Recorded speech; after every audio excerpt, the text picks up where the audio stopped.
Bonjour à toutes et à tous, je suis vraiment ravie de vous retrouver et d'ouvrir avec vous cette nouvelle boîte à malice dans laquelle il sera question de sculpture aujourd'hui avec Philippe Buati, un chercheur d'émotion qui aime se jouer des corps. Nous prendrons des leçons de musique avec Laurent Kremer qui a lancé sa chaîne YouTube pour faire de nous des guitares hero.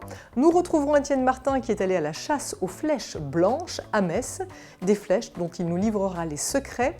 Et puis bien sûr, nous vous donnerons quelques bonnes idées de lecture. Mais tout de suite, nous allons nous rendre à l'espace Bernard-Marie Coltès de Metz qui devient pour la période 2021-2024 scène conventionnée d'intérêt national avec la spécificité d'être dédiée aux écritures dramatiques fictionnelles. D'ailleurs, un grand concours est lancé à destination des auteurs. On en parle dans une poignée de secondes. Vive le théâtre et bienvenue dans la boîte à malice.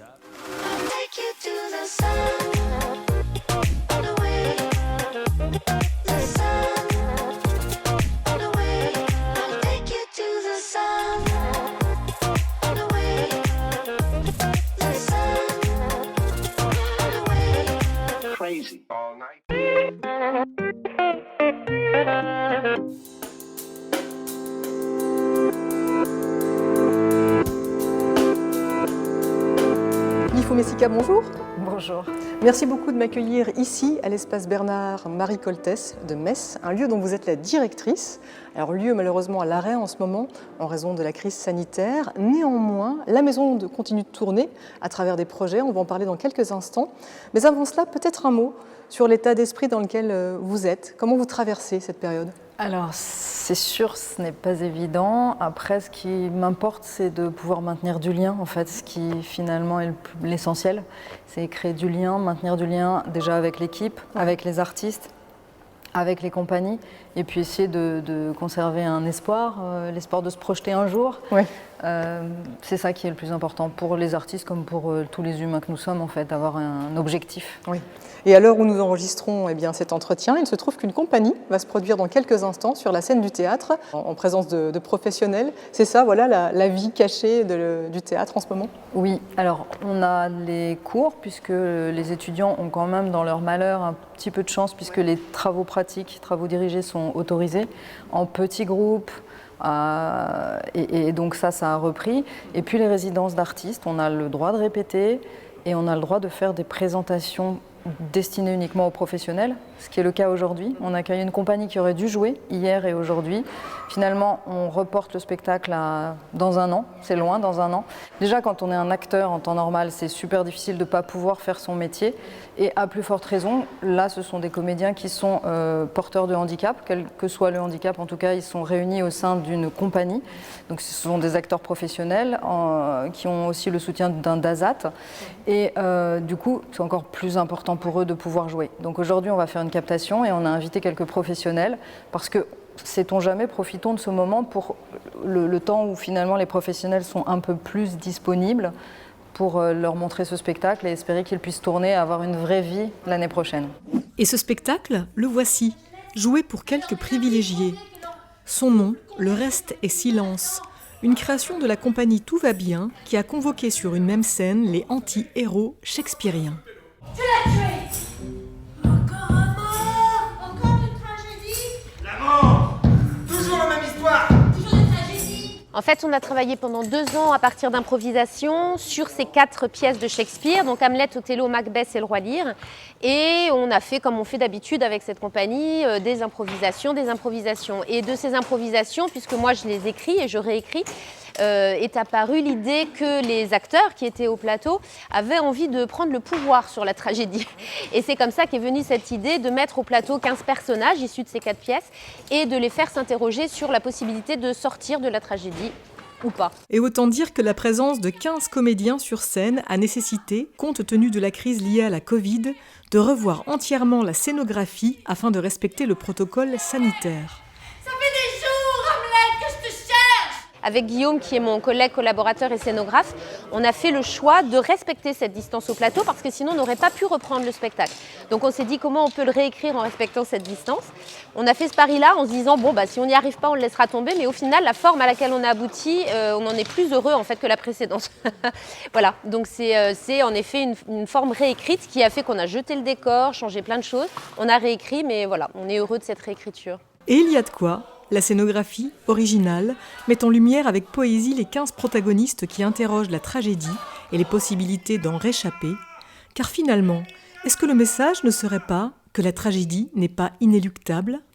Il y a vraiment l'idée de poser cette question et qui, je veux dire, traverse certainement tous les spectacles un peu de la compagnie Tout va bien, c'est d'interroger la capacité de résistance de l'être humain au drame et comment on arrive à combattre ça et à se dire que tout va bien. Tout va bien, oui, et cela ira encore mieux lorsque les spectateurs pourront en profiter, eux aussi. En attendant, retrouvons Lifou Messika, la directrice de l'espace Bernard-Marie Coltès. C'est vrai que ça fait du bien de savoir que les compagnies peuvent continuer à répéter, que les comédiens puissent continuer à jouer. Vous-même, pour concocter votre programmation, en fait, c'est très compliqué. Vous avez dû annuler celle de cette année, vous ne savez pas vraiment comment vous projeter sur celle à venir. C'est ça, en fait, j'annule. Alors au départ, j'annulais mois par mois. J'imprimais mes flyers et ils arrivaient, je devais les mettre à la poubelle parce que ça recommençait. Là, je pense qu'on va vraiment se dire sur 3 mois, on annule et on reporte. On duplique, en fait. Alors, ça pose question quand même par rapport aux embouteillages que ça crée pour les nouvelles créations qui arrivent. Oui. Donc ça, c'est un gros stress aussi pour les compagnies. Donc on va essayer de trouver un juste milieu, de voir ce qu'on peut reporter, ce qu'il faut annuler et puis imaginer la suite quand même. Alors si je suis là également aujourd'hui, c'est que eh bien, ce lieu porte un nom mythique, celui de Espace Bernard-Marie Coltès, le nom d'un dramaturge que l'on connaît bien ici puisqu'il est né à Metz, un des dramaturges qui est joué le plus dans le monde, je crois. Ses pièces sont le plus jouées dans le monde. Et vous avez décidé de lui rendre hommage. Alors il lui est rendu hommage régulièrement à travers la Biennale Bernard-Marie Coltès, organisée par l'association Quai Est. Et c'est avec cette même association que vous avez décidé eh bien, de voir encore plus grand en proposant un prix destiné aux auteurs et aux autrices. L'idée de ce prix, c'est vraiment de soutenir, d'accompagner dans une période où, évidemment, les auteurs sont encore plus oubliés que nous tous, puisque finalement, on est tous oubliés. C'est vrai qu'on parle des musiciens, on va parler des comédiens, on parle des metteurs en scène peut-être, mais on parle moins des auteurs. Et voilà, et s'il n'y a pas de représentation, il n'y a pas de billetterie, et donc il n'y a pas de recettes pour les auteurs. Oui. Et voilà, donc c'est parti de ce constat-là, en fait, avec véritablement l'envie de dire il faut faire quelque chose pour les auteurs. Alors à mon niveau, évidemment, à notre niveau, on s'est dit on va créer un prix pour récompenser une écriture. Et puis c'est allé plus loin, on s'est dit on va aussi créer l'aide au montage pour que ce projet d'écriture voit le jour. Oui. Et puis après on s'est dit mais c'est trop triste, un seul prix. Donc l'idée c'est qu'au départ il va y avoir 5 lauréats. Oui. Et chaque lauréat verra son texte mis en voix, mis en lecture par les directeurs des centres dramatiques de la région Grand Est. L'important c'est de ne jamais avoir publié plus de 2 œuvres dramatiques, ou bien que les œuvres dramatiques aient été jouées en fait. Avec une spécificité quand même, il faut partir d'une phrase de Bernard-Marie Coltès. Voilà, c'est ça, parce que Richard Bans, donc le président de l'association Quai Est, aime le dire, et c'est vraiment ça le fond du projet. Ça n'est pas écrire dans l'esprit de Coltès forcément, ça peut être écrire contre. Ou il n'y a pas d'héritage Coltès, parce que ça c'est aussi un point que j'aimerais bien souligner, c'est qu'on a aussi la chance d'avoir un parrain qui est Arnaud Maizetti, qui a écrit une biographie de Coltès qui est assez fabuleuse, et il dit qu'il n'y a pas de filiation Coltès, mais plus une fraternité, une sororité Coltès en fait. Voilà. Et donc c'est dans cet esprit-là en fait qu'on a voulu, et donc on a choisi de façon tout à fait démocratique avec l'association Quai Est une phrase extraite de l'œuvre de Bernard-Marie Coltès qui est on est une abeille qui s'est posée sur la mauvaise fleur. C'est un extrait de Dans la solitude des champs de coton qui est une pièce fabuleuse. Donc il faudra partir de cette phrase. Voilà, s'en inspirer. Très beau projet. Les auteurs-autrices ont donc jusqu'au 15 avril pour s'inscrire. Minuit. C'est noté. On va faire un tour sur votre site pour avoir toutes les informations, se tenir au courant également de tous les projets qui sont là en train de se développer. On espère que vous allez très vite rouvrir vos portes. Merci. Merci beaucoup. Merci. Merci à vous.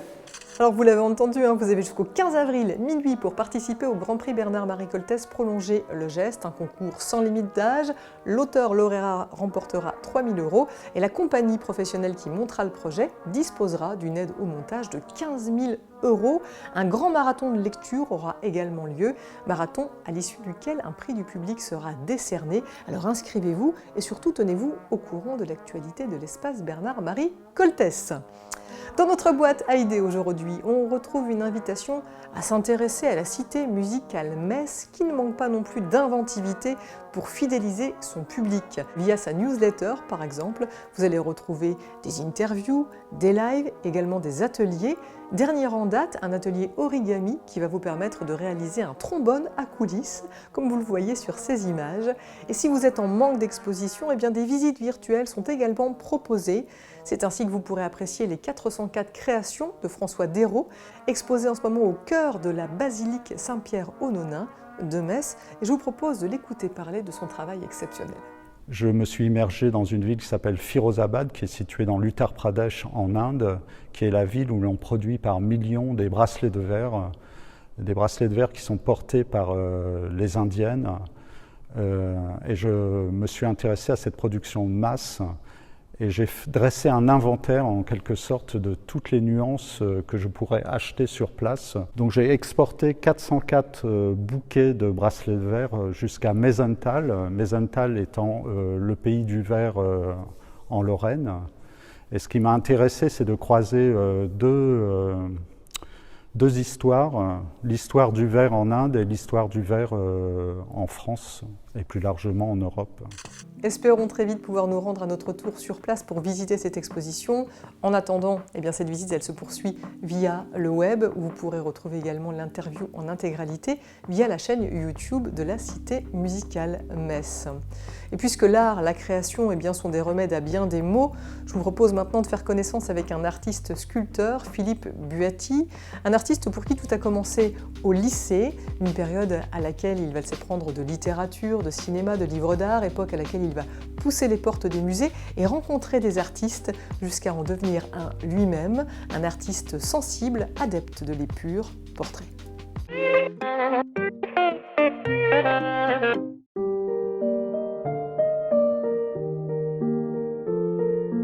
Figurative. C'est ainsi que Philippe Buatti définit sa sculpture, qui bien souvent se joue des corps. Et il aura fallu des tâtonnements, des expérimentations, pour enfin trouver, comme ici, le bon équilibre.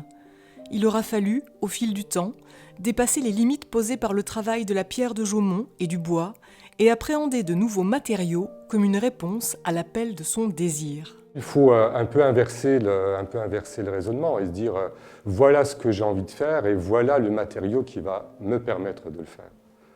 Donc le matériau décide toujours un petit peu. Il y a toujours une petite part de hasard, des accidents heureux dans une création, mais il y a cette idée d'abord d'avoir l'idée, l'envie, et puis de choisir le bon matériau. C'est pour ça que j'ai commencé à travailler sur les résines, sur les montages, les ossatures métalliques sur lesquelles je rajoute des résines, parce que ça me permet de travailler à la fois la couleur et puis aussi surtout le travail du mouvement, de la légèreté. À l'image de ces danseuses inspirées par les spectacles qu'il a pu voir, la danse, qui fait d'ailleurs partie de ses thèmes de prédilection, comme l'érotisme et le nu masculin, peu questionné en sculpture, ou encore la métamorphose et l'animalité. Il y a beaucoup d'œuvres sculptées qui sont entre la forme animale et la forme humaine. J'aime cette idée du changement, de l'identité qui n'est pas tout à fait figée.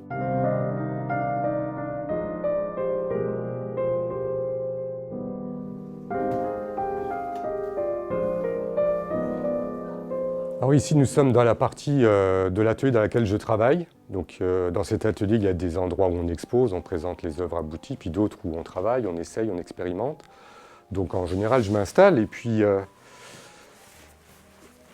je continue à travailler sur des œuvres en cours. Donc j'en ai toujours plusieurs parce que j'utilise des techniques qui nécessitent des temps de séchage, des temps de montage. Donc on peut voir toujours dans cette série Athénaïs donc une future danseuse avec là le jupon en cours de réalisation. Ici, une danseuse, là, un Saint-Sébastien, et un peu plus loin, un buste de taureau en plein travail préparatoire.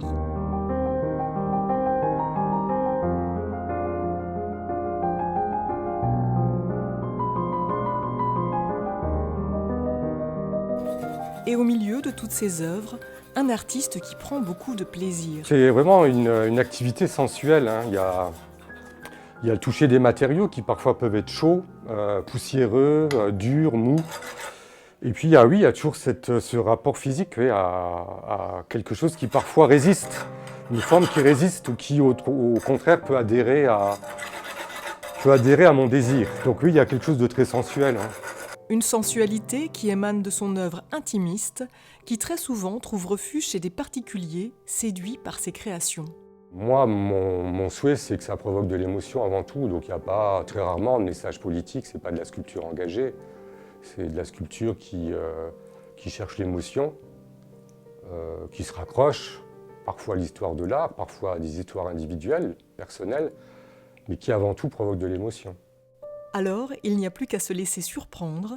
Pour cela, Philippe Buatti vous attend à l'atelier Sainte-Croix des Arts, à Metz, un lieu qu'il partage avec 2 autres artistes, Philippe Detzen et Jean-Marie Wunderlich. Grand bain d'émotion garanti.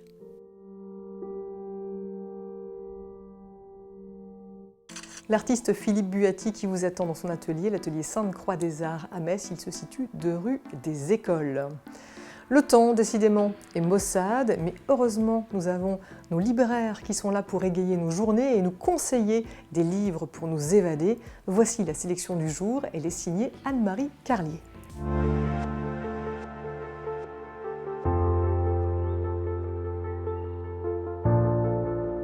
Deux livres.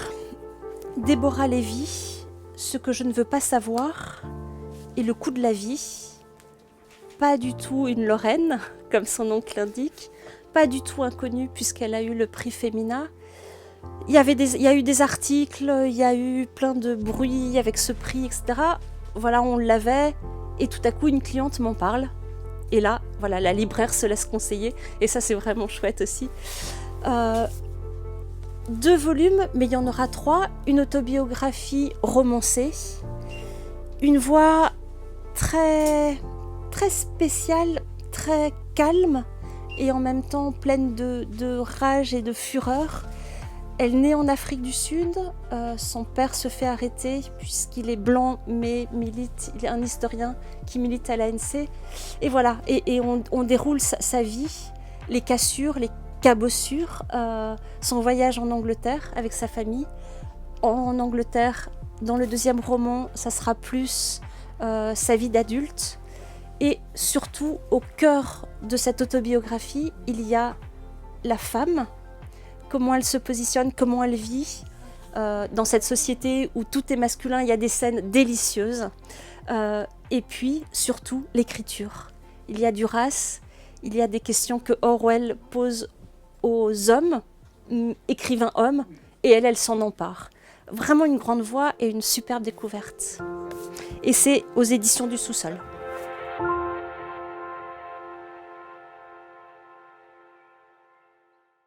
2 très beaux livres validés et approuvés également par la boîte à malice. N'hésitez pas à vous les procurer à la librairie Autour du Monde à Metz et dans toutes les bonnes librairies indépendantes. Et puisque nous sommes dans les bons plans, je vous propose maintenant un bon plan musique pour devenir un guitariste hors pair. Il se trouve en effet que le musicien Laurent Kremer a lancé sa chaîne YouTube pour que nous devenions des Mark Knopfler, Jimi Hendrix en herbe. Découvrez ce reportage de nos confrères de Mosaïque Cristal. Salut les passionnés du manche, soyez les bienvenus sur cette nouvelle chaîne dédiée à tout ce qui touche de près ou de loin à la guitare. Doit-on le présenter encore ? Sur scène avec Isabelle Boulay ou les musiciens de Cabrel, des spectacles pour enfants et pour adultes, et même des passages à la télé, Laurent Kremer a déjà une belle carrière derrière lui. Et pourtant...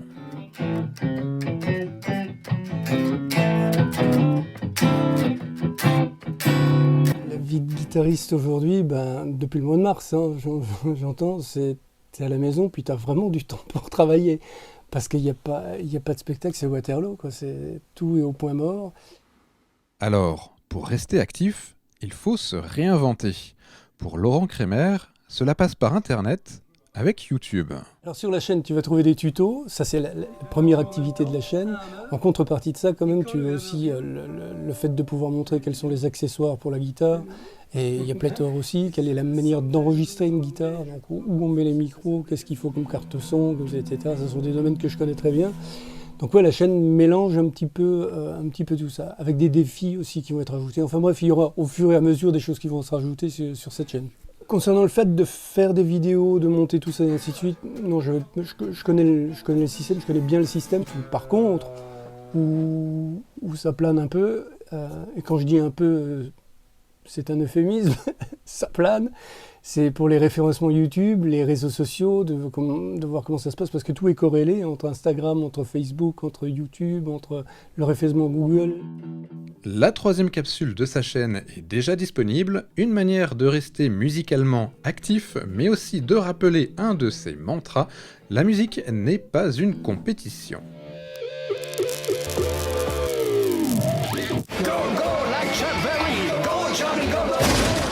Alors, envie de devenir les rois de la guitare? Rendez-vous sur la chaîne YouTube de Laurent Kremer pour vous y mettre. Bon courage! Je ne sais pas si Étienne Martin a des notions de solfège, je ne sais pas s'il joue d'un instrument, mais ce qui est sûr, c'est que c'est une véritable flèche en matière d'histoire, la preuve en images.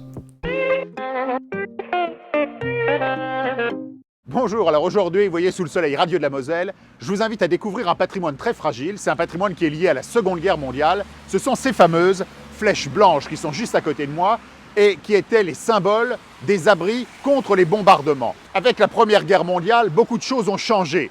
La première, c'est que les civils deviennent des cibles directes de la guerre. Auparavant, les civils étaient des sortes de dommages collatéraux. À la Première Guerre, on bombarde les villes. La deuxième chose qui change avec la Première Guerre mondiale, c'est la naissance de l'aviation. Alors évidemment, à partir des années 30, on va décider de créer la défense passive, c'est-à-dire qu'on va former tout simplement les civils à se protéger en cas d'attaque. On distribue des masques à gaz, on recense les caves des immeubles qui peuvent servir d'abri anti-aérien. Et à Metz, on en compte un peu moins de 1700.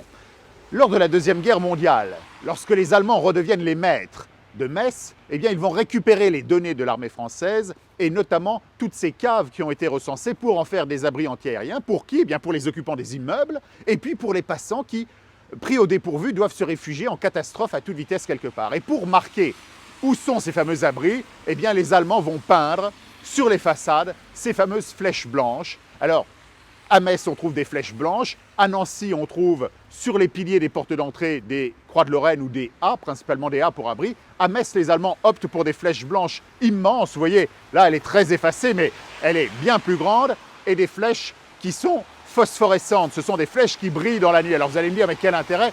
Eh bien parce que lorsque la ville est en état d'alerte face à un bombardement, on coupe les lumières dans les rues. Et donc pour les gens qui sont alors à ce moment-là, pour les piétons, le seul moyen de repérer les flèches, c'est de les voir briller. Alors voilà, ce sont, vous voyez, ces derniers témoins. On en a recensé 56 dans Metz, 34 à Montigny, 5 à Moulins, donc vous voyez, c'est modeste, hein, c'est moins d'une centaine. Et depuis l'extension du secteur sauvegardé en 2017, nous avons maintenant l'obligation de les conserver, de les préserver ou de les restituer si jamais il faut absolument refaire la façade. Alors, la prochaine fois que vous êtes dans le quartier de Sainte-Thérèse ou du Jardin botanique, parce que c'est l'endroit actuellement où elles sont le mieux conservées, regardez les façades et partez à la chasse de ces fameuses flèches blanches. Merci beaucoup Étienne, on va regarder les rues de la ville de Metz avec un autre œil grâce à toi désormais. On te retrouve dans 15 jours pour de nouvelles aventures, toujours à Metz, mais à la prison cette fois. Alors j'espère que tu n'as pas fait de bêtises.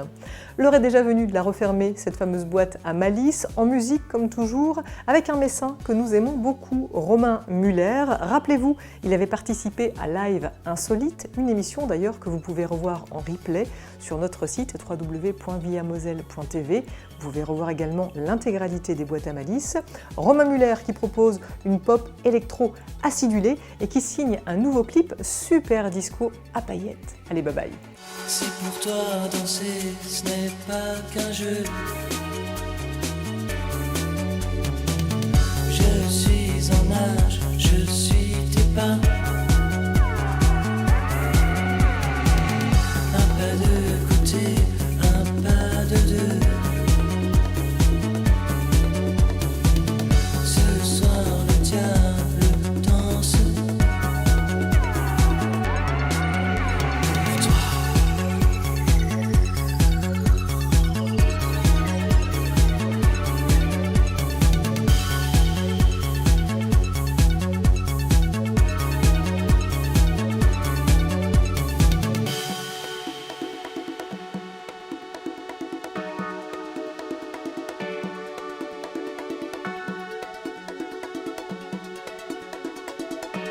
Je suis en nage, je suis tes pas, sur le tempo, cadencé.